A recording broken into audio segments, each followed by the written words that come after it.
when you brought in Colin, what inspiration did he take? Because he had a piece of William Holden, he had Bogart, he had Glenn Ford. Like, did he watch noir movies to get in this mindset?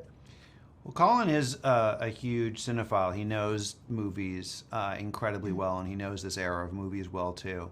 And I think there's something just actually inherent to him as an actor that could have been a 1940s, 50s star. You know, he's got this sort of square-jawed, classic good looks. He feels very capable and strong and intelligent. He can be sort of the quiet, brooding type, which a lot of those guys were, right? But I think what was fun for us and exciting was taking all of that archetype and taking all of the characteristics of that archetype and adding something new and different and modern into it, like a different level of sensitivity and vulnerability and fragility and humanity that you don't really see in Bogart and, you know, Mitchum and Ford and those guys, right? Like, they're just straight up, like, you know, not one-dimensional, but they're not as multidimensional as what we get to do in modern storytelling. And you see that throughout the series. Like, he's evolving, and that's what you see, the humanity in him with that. For me, Los Angeles was intricate to this series. How important was it that you had to do it in LA, you had to shoot it, you know, at the studios, you know, in Hollywood? Like, there were so many little streets. I'm like, I know that street. Like, it's important to that series.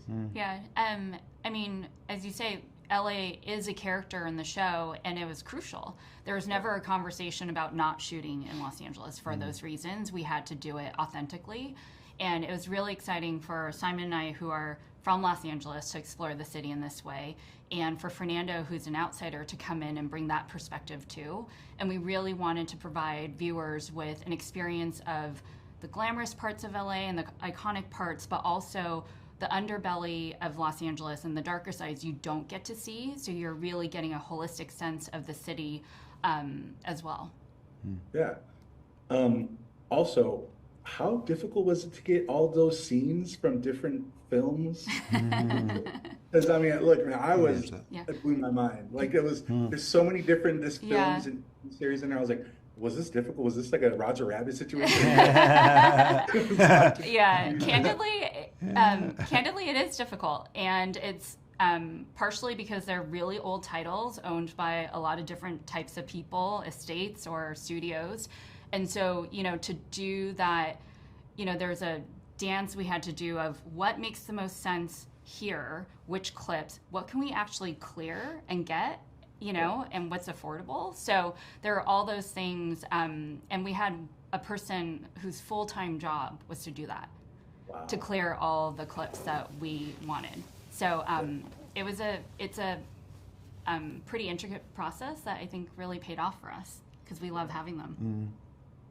Well, Simon, Audrey, thank you so much for your time. I am excited for everyone to watch this April 5th, Sugar on Apple TV+, and I hope there's more. I appreciate it. We do too. We do too.